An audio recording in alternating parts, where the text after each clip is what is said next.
पूजा अपनी कॉलेज के बाहर सहेलियों के साथ खड़ी होती है और अपने फेवरेट बैंड बीटीएस के गाने गा रही होती है।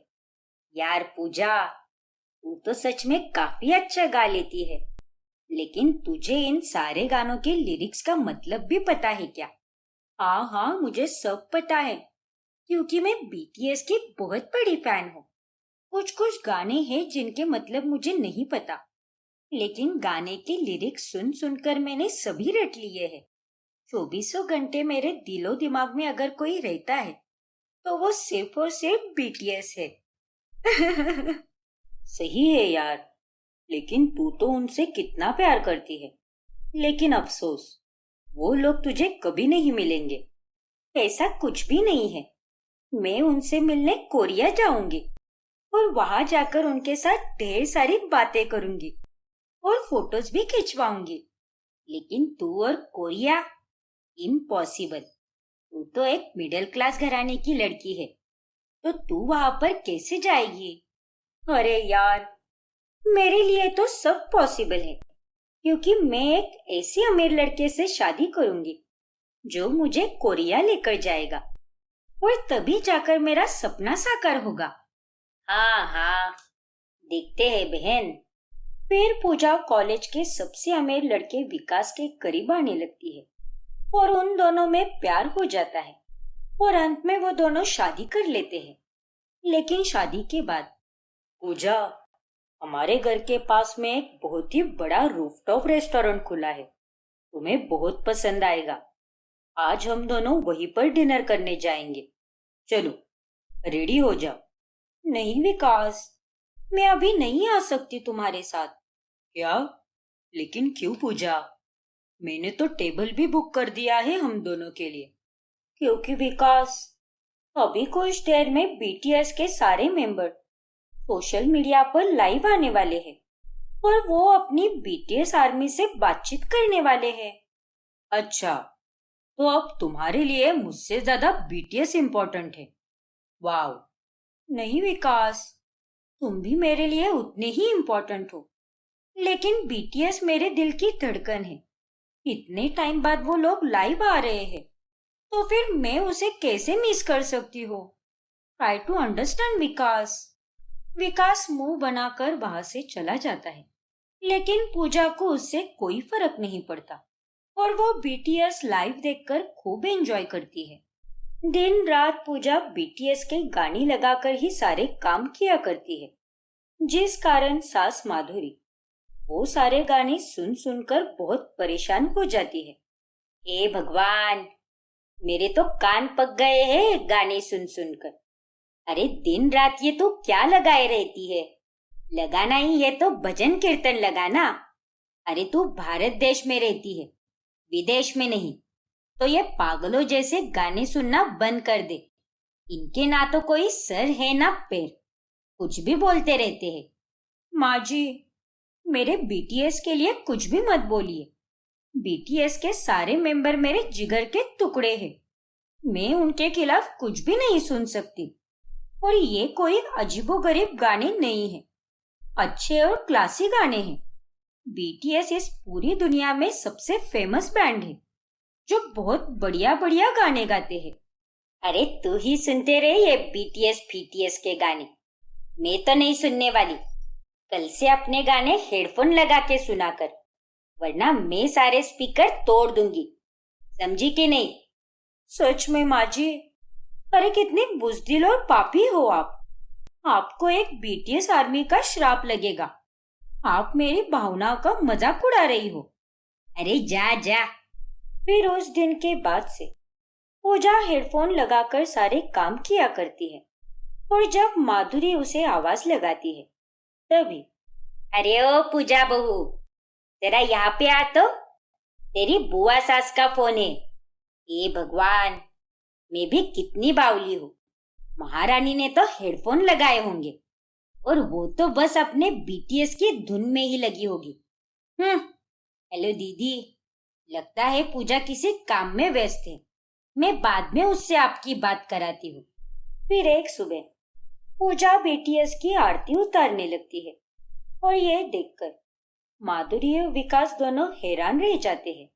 मेरे सारे बीटीएस के मेंबर्स खुश रहे और तंदुरुस्त रहे, और सबसे ज्यादा तो मेरा जिमिन। जिमिन से थोड़ा ज्यादा प्यार है मुझे। आई पर्पल यू जिमिन। ए भगवान, अरे पागल लड़की, अपनी अकल क्या बेच खाई है क्या तूने?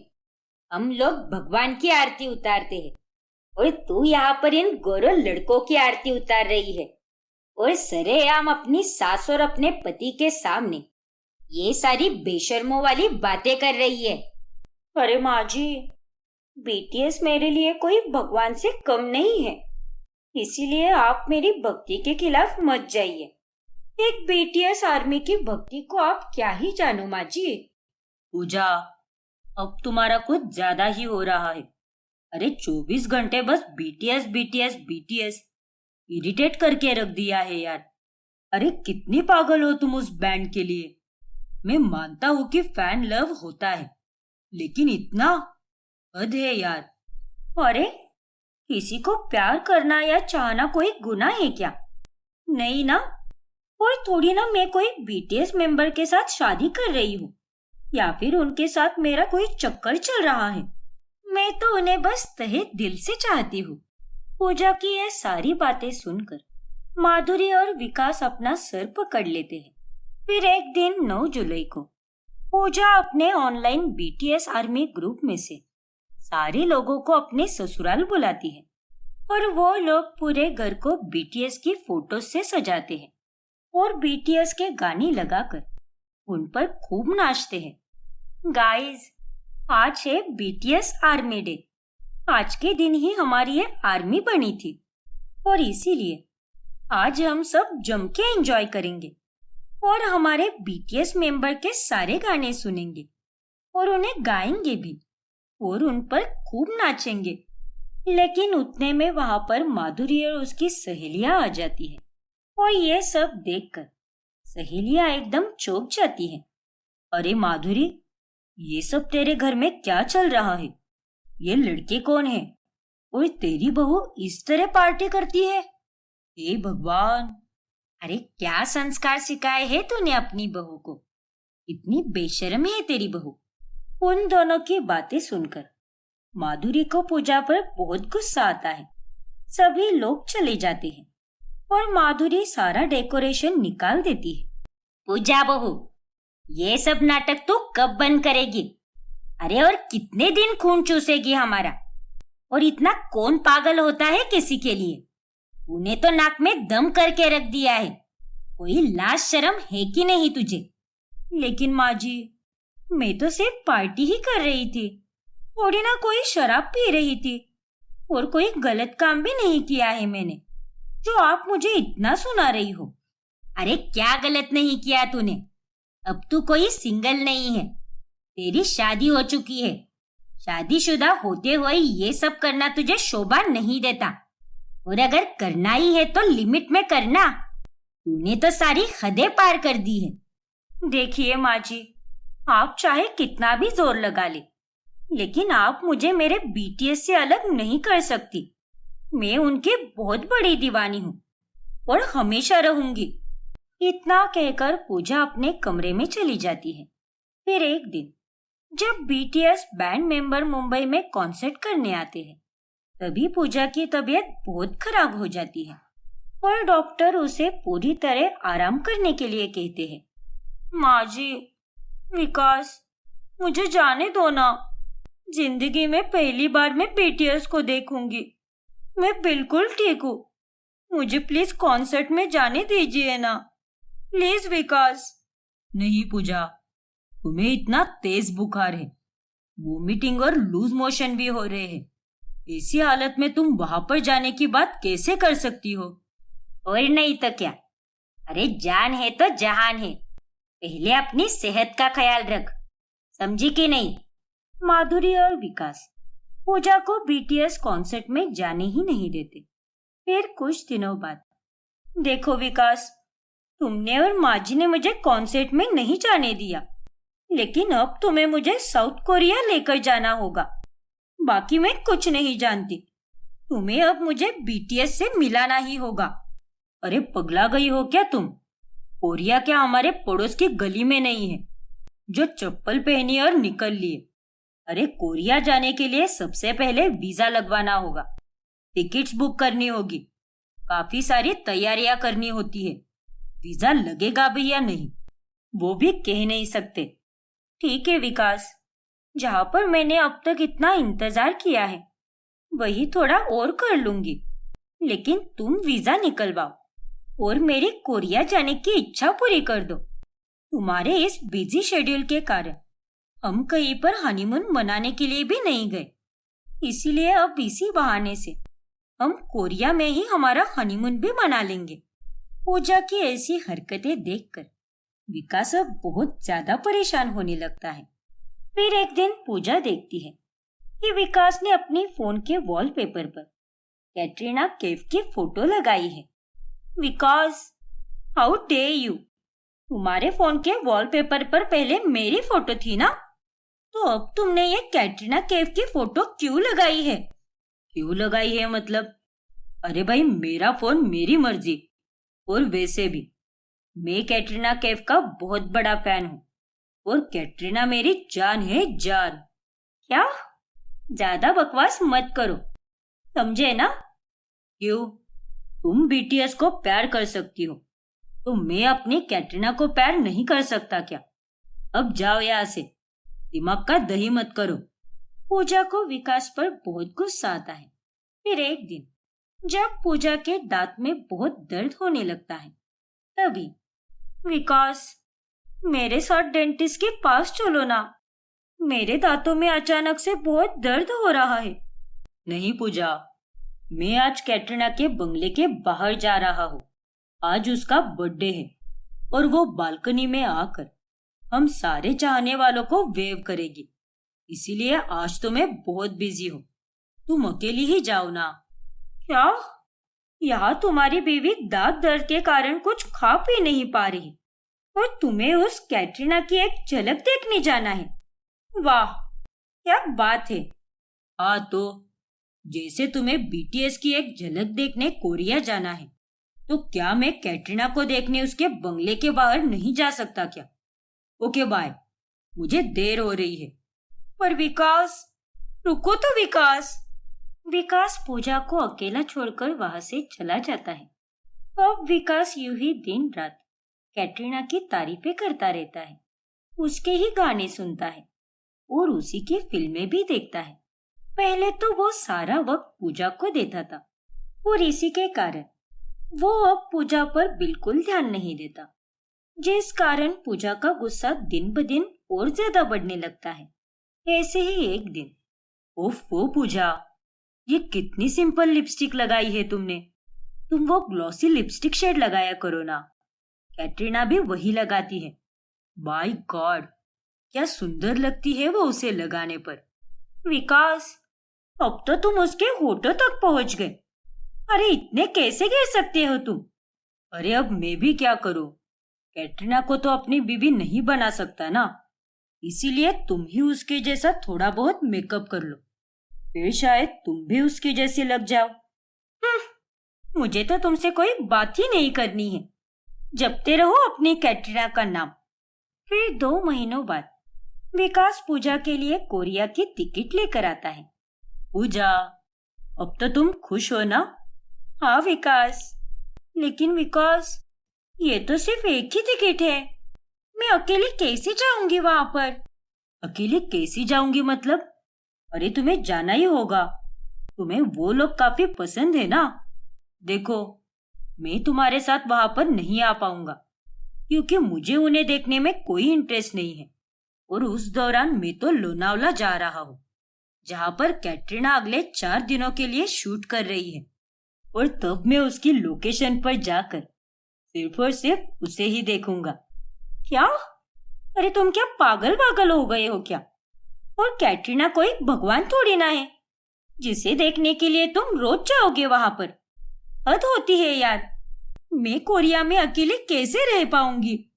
तुम्हें भी मेरे साथ चलना चाहिए, ना कि उस कैटरीना को देखना चाहिए। ठीक है पूजा, लेकिन तुम्हें भी समझना चाहिए कि बीटीएस भी इंसान है और नॉर्मल सिंगर से, तो फिर तुम उन्हें भगवान क्यों बना रही हो? क्यों उनके लिए इतना तड़प रही हो? अरे उन्हें चाहो, उनके गाने सुनो, लेकिन लिमिट में यार। बीटीएस के अलावा भी दुनिया में बहुत कुछ है, लेकिन तुम्हारी दुनिया तो बस बीटीएस में ही बसी हुई है।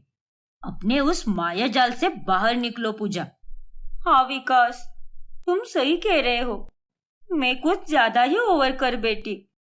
तुम्हारा कैटरीना के प्रति पागलपन देखकर मुझे समझ आया कि तुम्हें और माजी को कैसा लगता होगा जब मैं इसी तरह से बीटीएस के लिए पागल हुआ करती थी। देखो पूजा, मैं कोई कैटरीना का फैन नहीं हूँ। मैंने तो बस ये नाटक तुम्हारी गलती का एहसास दिलाने के लिए और तुम्हारी आंखों से बीटीएस के पागलपन का चश्मा उतारने के लिए किया है। सॉरी विकास, लेकिन अब मैं समझ गई हूँ। अब से मैं बीटीएस को चाहूंगी, लेकिन एक लिमिट में, और अपना पागलपन भी कम करूंगी, क्योंकि ये सब सही नहीं है और मेरी अकल अब ठिकाने पर आ चुकी है।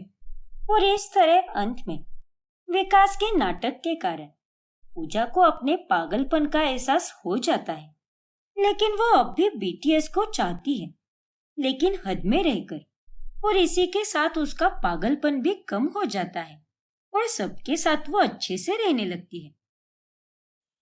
ऋषभ और निकिता एक दूसरे से बहुत प्यार करते थे। एक दिन की बात है। निकिता जानू। हाँ मेरा बच्चा, बोलो ना, क्या चाहिए तुम्हें? कहाँ रह गई तुम? जल्दी आओ और मेरी टाई बांध दो, मुझे ऑफिस जाने के लिए देर हो रही है। ओके बेबी, अभी आती हूँ, जरा रुको, तुम्हारा ही टिफिन पैक कर रही हूँ। तभी वहां पर उसकी सास, ससुर और ननंद भी मौजूद होते हैं। लो, शुरू हो गया इनका फालतू का ड्रामा। मेरा मतलब भाभी की बेबी सिटिंग शुरू हो गई। अरे कितने बड़े हो गए हैं दोनों, फिर भी हमारी ये बेवकूफ बहू मेरे ऋषभ लल्ला को बच्चा बच्चा कहकर पुकारती है। बेशरम कही की। अरे हमने तो हर तरह का प्यार देखा है, लेकिन ऐसा बकवास प्यार ना बाबा ना। बेबी, बाबू, बूबू, दिन रात सुबह शाम, इनका तो बस यही चलता रहता है। फिर निकिता ऋषभ को टिफिन देते हुए कहती है, ऋषभ माय बेबी, ध्यान से ऑफिस जाना। वो मॉल के आगे वाले रास्ते पर जरा धीरे से गाड़ी चलाना, वहाँ कंस्ट्रक्शन चल रहा है ना। और हाँ, अपना टिफिन खुद ही खाना, और उस ध्रुव के चक्कर में बिल्कुल भी मत पड़ना। वो तुम्हें ऑफिस के बाद फिर से क्लब ले जाएगा और वापस दारू पिला देगा। नहीं स्वीटी बाय, तुम टेंशन मत लो। बाय बाय मेरा बच्चा। अरे बस करो तुम दोनों, नाक में दम करके रखा है। अरे तुम दोनों का बेवकूफ वाला प्यार देखकर तो मेरे सिर में दर्द होने लगा है। और ऋषभ लल्ला, ये निकिता बहू तेरी बीवी है, माँ नहीं। और निकिता बहू, ये ऋषभ तेरा पति है, कोई बच्चा नहीं है जो तू इसे दिन रात बेबी सोना बच्चा कहती रहती है। ओफो माँ जी, आप मेरे और मेरे बच्चे के बारे में ऐसा नहीं बोल सकती। ये तो मेरे जिगर का टुकड़ा है, मेरा चांद सितारा है, समझी आप? हाँ माँ, आपको मेरे और निकिता के प्यार को समझने के लिए पूरी उम्र लग जाएगी। अरे तुम दोनों के इस फुद्दू से प्यार को समझकर मुझे क्या अचार डालना है क्या? या फिर मुझे कोई अवार्ड मिलने वाला है? निकम्मे कहीं के। और भैया, आप थोड़ी ना कोई स्कूल जाते हुए बच्चे हो जो भाभी आपको इतने इंस्ट्रक्शंस दे रही है। तुम दोनों को अपना ये बाबू शोना बंद करना होगा। अभी तुम नौजवान गर्लफ्रेंड बॉयफ्रेंड नहीं हो, तुम अब पति पत्नी हो। थोड़े तो समझदार बनो। घर वाले ऋषभ और निकिता को बहुत समझाते हैं, लेकिन वो दोनों बिल्कुल नहीं समझते। फिर एक रात, अरे भैया खाना खा लीजिए, भाभी आती ही होगी। आज मार्ट में बहुत भीड़ होगी, इसीलिए उन्हें टाइम लग रहा होगा। नहीं रितु, मैं तुम्हारी भाभी के आने का इंतजार करूंगा ताकि वो मुझे अपने प्यारे प्यारे कोमल हाथों से खाना खिलाए। क्या आप ये सब क्या बोल रहे हो? अरे आप कोई छोटे बच्चे हो क्या जो आपको किसी के खिलाने की जरूरत पड़े? ऋषभ, चुपचाप अपने हाथों से खाना खा, वरना मुझसे बुरा कोई नहीं होगा। नहीं पापा, मैं तो मेरी प्यारी दुलारी जाना के आने के बाद ही खाना खाऊंगा, और वो भी उसके हाथों से। बेबी, मैं आ गई। मेरे बाबू ने खाना खाया कि नहीं? और ले, कोई बात नहीं, मैं अब भी खिला देती हूँ तुम्हें। ओके जानू, आ जाओ जल्दी। मैं और ये थाली, हम दोनों भी तुम्हारा कब से वेट कर रहे हैं। फिर निकिता ऋषभ को अपने हाथों से खाना खिलाती है, जिसे देखकर मीनाक्षी और जगमोहन को बहुत गुस्सा आता है। बाप रे, मैं तो परेशान हो गई हूँ तुम दोनों से। कितनी नौटंकी करते हो। अरे तुम दोनों के इस अजीब से प्यार को देखकर तो मुझे उल्टी आती है। इतना क्या गुलू गुलू करते रहते हो तुम दोनों। अभी भी कोई देर नहीं हुई, इसीलिए सुधर जाओ तुम दोनों, इसी में तुम्हारी भलाई है। लेकिन हर बार की तरह इस बार भी ऋषभ और निकिता अपने घर वालों की बातों को अनसुना कर देते हैं। फिर एक दिन, ऋषभ, हमें गांव जाना होगा। वो हमारे गांव के परिवार में किसी की मौत हो गई है। क्या? इसमें इतना हैरान होने वाली कौन सी बात है? जाओ, अपने पापा के साथ जाओ। हाँ ऋषभ बेटा, अपना सामान पैक कर लो, जल्दी निकलना होगा हमें। नहीं पापा, मुझे पहले निकिता से पूछना होगा कि मैं आपके साथ जाऊं या नहीं। ओफो भैया, आप क्या छोटे बच्चे हो क्या, जो आपको भाभी की परमिशन की जरूरत है? आपके लाइफ के डिसीजन आप खुद नहीं ले सकते क्या? नहीं, ऋषभ मेरा बाबू है, और मेरे बाबू को मुझे पूछे बगैर कोई नहीं ले जा सकता। बाबू, तुम नहीं जाओगे गांव, क्योंकि तुम्हारा वहां पर ख्याल रखने के लिए कोई नहीं होगा, इसीलिए तुम यहीं पर रहोगे। ठीक है जानू। देखा पापा, निकिता ने बोल दिया, अब मैं आपके साथ नहीं आ सकता। क्या? अरे ये तुझे क्या हो गया है ऋषभ? अपनी बीवी का पालतू कुत्ता बन गया है तू। मैंने कभी नहीं सोचा था कि मेरा बेटा ऐसा निकलेगा। जोरू का गुलाम देखा था, लेकिन जोरू का बच्चा पहली बार देख रही हूँ। अरे यहाँ पर तो भाभी भैया की माँ बन गई है, और भैया भाभी के बच्चे। ऐसे कैसे चलेगा भैया? आप लोग हमारी आशिकी कभी नहीं समझ पाओगे। आशिकी? अरे आशिकी का ए भी पता है क्या तुम्हें? बड़े आए अपने प्यार को आशिकी का नाम देने वाले। अरे निब्बा निब्बी वाला बचपने जैसा प्यार है तुम दोनों का। इतने पढ़े लिखे हो, शहर में काम करते हो, लेकिन क्या फायदा इन सब का, जबकि तुम्हारी हरकतें तो गवारों जैसी है। घर वाले अब ऋषभ और निकिता के इस बचकाने वाले प्यार से बहुत ज्यादा तंग आने लगते हैं। पर तभी एक दिन ऋषभ और निकिता दोनों कहीं से घर वापस लौट रहे होते हैं। तभी अचानक से ऋषभ का पैर एक पत्थर से टकराता है और उसके पैर में मोच आ जाती है। आह, मेरा पैर! Oh no! तुम ठीक तो हो ना बाबू? ज्यादा चोट तो नहीं आई ना तुम्हें? नहीं स्वीटहार्ट, मैं बिल्कुल ठीक हूँ। कहाँ ठीक हो तुम? देखो, ठीक से चल भी नहीं पा रहे। हम एक काम करते हैं, घर में चलकर मैं इस पर बाम लगा दूंगी, लेकिन अभी के लिए हम टैक्सी से चलते हैं। फिर वो दोनों कई देर तक टैक्सी आने का इंतजार करते हैं, लेकिन ऑटो या टैक्सी नहीं आती, और इसीलिए निकिता ही ऋषभ को अपनी गोदी में उठा लेती है। और तभी गली के मोहल्ले की औरतें सभी देख लेती है और घर के गेट पर खड़ी मीनाक्षी से कहती है, देखो तो मीनाक्षी बहन, तुम्हारी बहू को तो बच्चा पैदा करने की कोई जरूरत नहीं है, क्योंकि उसके पास तो उसका पति है ना बच्चे के रूप में, तुम्हारी बहू का बच्चा। अरे अंगरी, तूने बिल्कुल सही कहा। अरे कैसे एंटीक पीस है ये दोनों। सच में बहुत ही अजीब है दोनों की लव स्टोरी। तुम दोनों कभी नहीं सुधरोगे। बस ठान कर रखा है कि अपने परिवार की इज्जत की धज्जियां तो उड़ा कर ही रहेंगे, फिर चाहे जो हो जाए। क्यों, सही कहा ना मैंने? अरे नहीं माँ जी, ये आप कैसी बातें कर रही है? वो मेरे बच्चे के पैर में मोच आ गई थी, इसीलिए उसे उठा लिया मैंने। अगर मोच का दर्द ज्यादा बढ़ जाता तो क्या होता मेरे बाबू को, है ना बेबी? हाँ, पता नहीं कब खत्म होगी इनकी नौटंकी। हे भगवान, उठा ले हमें। ये रोज रोज का देखने से अच्छा तो एक बार में ऊपर ही चला जाओ। अरे कितनी नाक कटवाओगे तुम दोनों। लोगों के लिए चलते फिरते कॉमेडी शो के किरदार बन गए हो तुम दोनों।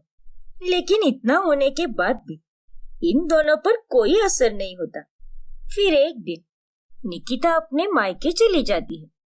ये ले बेटी, ये लड्डू तेरे लिए मैंने अपने हाथों से बनाए हैं और पैक भी करके रखे हैं। वाओ माँ, ये तो मेरे फेवरेट लड्डू है। थैंक यू सो मच माँ। अभी तो बस मेरा बच्चा आ जाए तो मैं उसे भी खिलाऊंगी। उसे ये बहुत पसंद आएगा। कब तक आएगा क्या पता। हाय हाय, अरे ये तो क्या कह रही है निकी? तेरा बच्चा? अरे तूने बच्चा कब पैदा किया? कहीं तूने और जमाई ने कोई बच्चा तो गोद नहीं लिया ना? इतना बड़ा फैसला लिया और मुझे बताना जरूरी भी नहीं समझा। क्या जमाना आ गया है। ओ गॉड माँ, आप भी ना। अरे मैं मेरे बच्चे यानी मेरे पति की बात कर रही हूँ, मतलब आपकी जमाई की। मेरा लाडला नटखट पति ऋषभ की बात कर रही हूँ मैं। क्या? इसका मतलब तू सच में उसे अपना बच्चा मानती है? उस दिन समदन जी भी मुझे फोन पर बता रही थी कि कैसे तूने जमाई को अपनी गोद में उठा लिया था और मोहल्ले में मजाक बन गया था। तब मैंने उनकी बातों पर इतना ध्यान नहीं दिया, लेकिन ये तो सच में एक गंभीर बात है। अपने पति को तू बच्चा कैसे बोल सकती है? क्यों नहीं बोल सकती माँ? अब वो मेरा छोटू सा क्यूट सा बेबी है ना माँ। अब क्या करूँ? बहुत प्यार करती हूँ मैं अपने गोलू मोलू बच्चे से।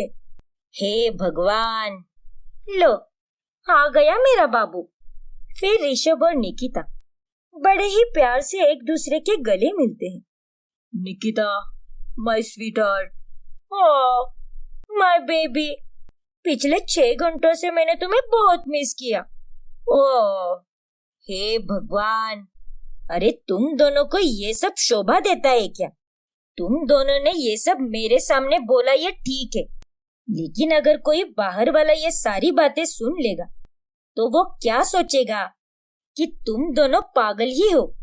तुम दोनों अब बच्चे नहीं रहे, पति पत्नी हो। थोड़ा पति पत्नी की तरह रहा करो। ये बाबू सोना जादू टोना वगैरह वगैरह अपने बेडरूम तक सीमित रखो, लेकिन दुनिया वालों के सामने थोड़ा इज्जत से पेश आओ।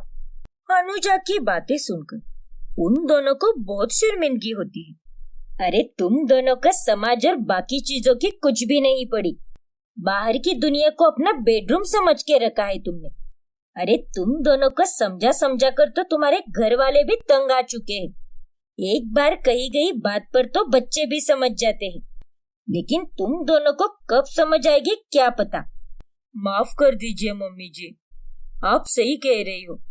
शायद हम दोनों लाइन क्रॉस कर रहे हैं और दुनिया वालों के सामने कुछ ज्यादा ही ओवर कर रहे हैं, जिससे सभी लोग हमसे इरिटेट हो रहे हैं।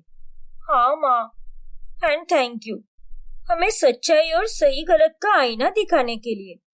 आगे से हम अपने प्यार को अपने तक ही सीमित रखेंगे और बाहर की दुनिया में सही तरह से पेश आएंगे, एकदम मैच्योर बनकर आएंगे।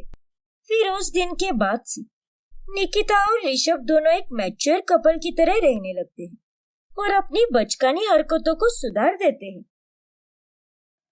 सुरभि अपने पति वरुण और छोटी बेटी मीनू के साथ रहती है। वरुण एक शराबी और लड़कीबाज आदमी होता है और वो दूसरी लड़कियों के साथ अय्याशी करता रहता है। एक दिन, वरुण, तुम्हारे शर्ट पर यह किस लड़की के लिपस्टिक के निशान है और ये बाहर क्या गुल खिला रहे हो? ये सब करते हुए तुम्हें शर्म नहीं आती क्या? हाँ नहीं आती। क्या कर लेगी तू? अपने काम से काम रख। मैं बाहर कुछ भी करूं, तुझे क्या? अरे हमारी एक छोटी बेटी है वरुण, तुम एक पिता होकर भी ये सब कर रहे हो। छी, लानत है तुम पर। तेरी तो ज्यादा मुंह चला रही है तू। ये ले। इतना कहकर वरुण उसे थप्पड़ मारता है और सुरभि और मीनू को घर से बाहर निकाल देता है।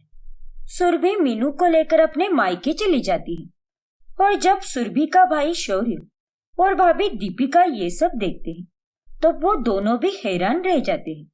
सुरभि, ये क्या हो गया तुम्हें? और ये मीनू क्यों रो रही है?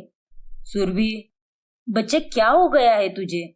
कुछ तो बोल, क्यों इतना रो रही है? शौर्य भैया, दीपिका भाभी, वो वरुण ने। सुरभि रोते रोते शौर्य और दीपिका को सब कुछ बता देती है, जिसके बाद वो दोनों वरुण पर बहुत गुस्सा हो जाते हैं। दीपिका एक लॉयर होती है और वो सुरभि को हिम्मत देते हुए कहती है, तुम्हें घबराने की कोई जरूरत नहीं है सुरभि, मैं हूं ना, मैं लड़ूंगी अपने ननंद के लिए, उसके हक और हिस्से के लिए। अब तुम उस हैवान के साथ नहीं रहोगी, तुम्हें उसे छोड़ना ही होगा, और वो भी हमेशा हमेशा के लिए। लेकिन इतनी आसानी से नहीं, तुम अपना हिस्सा लाओगी। हाँ सुरभि, तुम उसे डिवोर्स दे दो, अब यही एक रास्ता है। मन तो कर रहा है कि उसकी अभी जाकर जान ले लूं। नहीं शौर्य, गुस्से में कुछ करोगे तो सही नहीं होगा। मैं तलाक के कागजात तैयार करती हूँ, तुम चिंता मत करो। ठीक है भाभी, मैं उस रिश्ते से मुक्त होना चाहती हूँ। मुझे नहीं रहना उस शैतान के साथ, वो मुझे हर हफ्ते ऐसे ही मारता है। अब तो मैं उसे हर हाल में तलाक देकर ही रहूंगी। फिर दीपिका डिवोर्स पेपर्स तैयार करती है और सुरभि वरुण के घर जाकर अपना सारा सामान लेकर आती है और वो डिवोर्स नोटिस उसके मुंह पर मारती है। Divorce notice? हाँ वरुण, अब मैं तुम जैसे गिरे हुए बेशरम आदमी के साथ एक पल भी नहीं रहना चाहती। चुपचाप मुझे डिवोर्स दे दो, फिर तुम्हें जितनी अय्याशी करनी है करते रहो। लेकिन हाँ, डिवोर्स देकर छुटकारा मिलेगा ये गलतफहमी मत पालना। तुम्हें मुझे मेरा हिस्सा देना होगा, जिस पर मेरा और मेरी बेटी का पूरा पूरा हक है। चुप रहे तो, मैं अच्छी तरह से जानता हूँ कि ये सब तू पैसों के लालच में आकर कर रही है, ताकि तुझे मुझसे ढेर सारा पैसा मिले। गिरी हुई है तू, लेकिन मैं तुझे डिवोर्स नहीं दूंगा, कभी नहीं दूंगा। इसीलिए जो करना है कर ले। क्या? चल अब निकल यहाँ से, निकल चल। वरुण फिर से सुरभि को मारने जा ही रहा होता है कि तभी वहां पर शौर्य आ जाता है और वो वरुण को मारने लगता है। तेरी इतनी हिम्मत!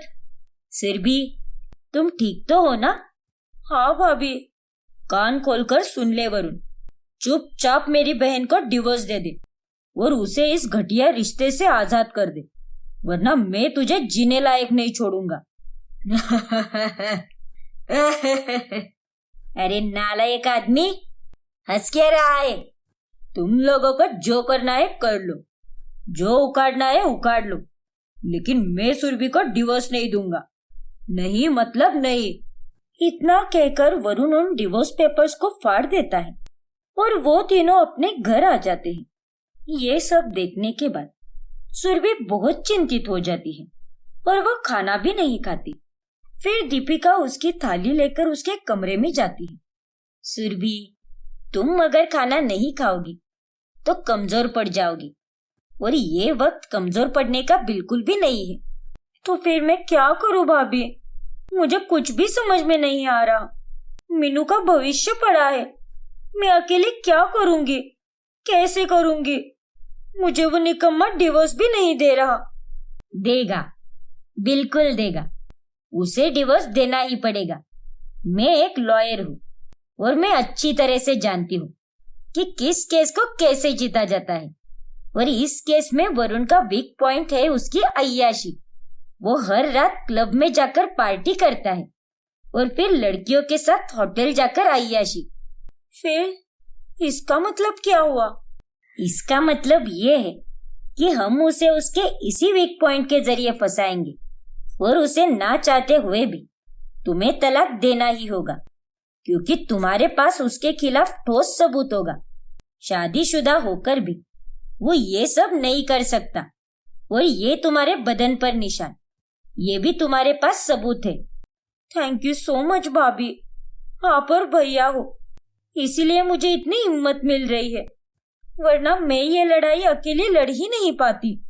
तुम बस हार मत मानो और हिम्मत बांधे रखो, सच्चाई की हमेशा ही जीत होती है। ये बात याद रखना, और मैं तुम्हें तुम्हारा मान और तुम्हारा हिस्सा तो दिलाकर ही रहूंगी। सुरभि और दीपिका दोनों एक दूसरे के गले लगती है, जिसके बाद दीपिका सुरभि को अपने हाथों से खाना खिलाती है। तभी वहां पर दीपिका का बेटा अंश और मीनू आ जाती है।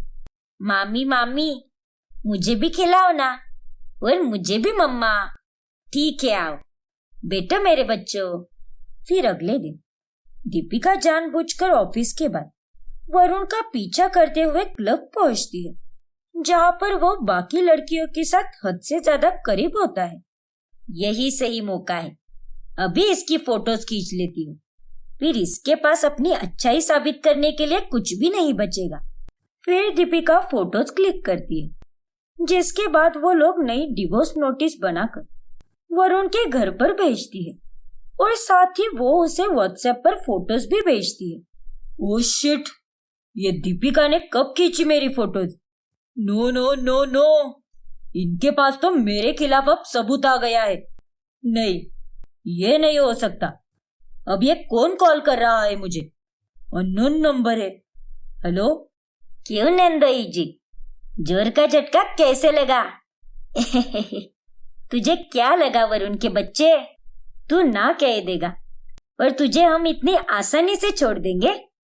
अब तेरे पास कोई ऑप्शन नहीं बचा है। चुपचाप सुरभि को डिवोर्स दे दे।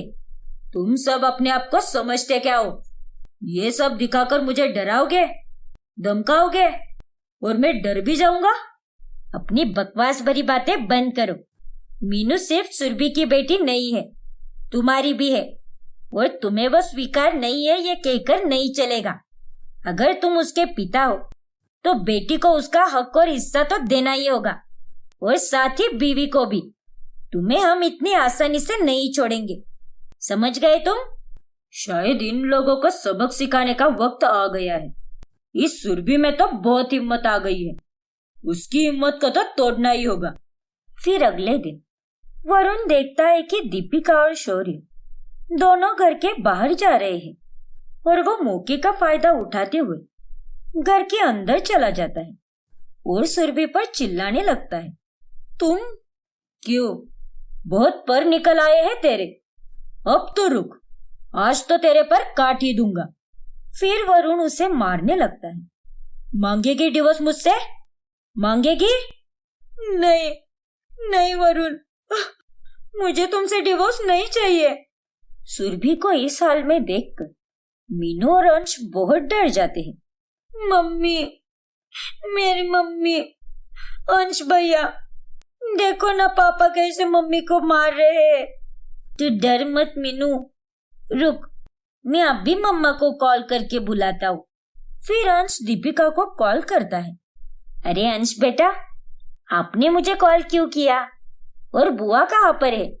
मम्मा, आप और पापा जल्दी से घर आ जाओ, फूफा जी आकर बुआ को बहुत मार रहे हैं। मीनू और मुझे बहुत डर लग रहा है मम्मा, आप प्लीज जल्दी से घर आ जाओ। क्या? अब डरो मत बेटा, मैं और पापा अभी पहुंच रहे हैं। तभी वक्त रहते ही शौर्य और दीपिका पुलिस के साथ वहां पर पहुंच जाते हैं, और पुलिस वरुण को गिरफ्तार कर लेती है, और उसे ना चाहते हुए भी सुरभि को डिवोर्स देना ही पड़ता है, जिसके बाद सुरभि को अपना हक और हिस्सा दोनों मिल जाते हैं।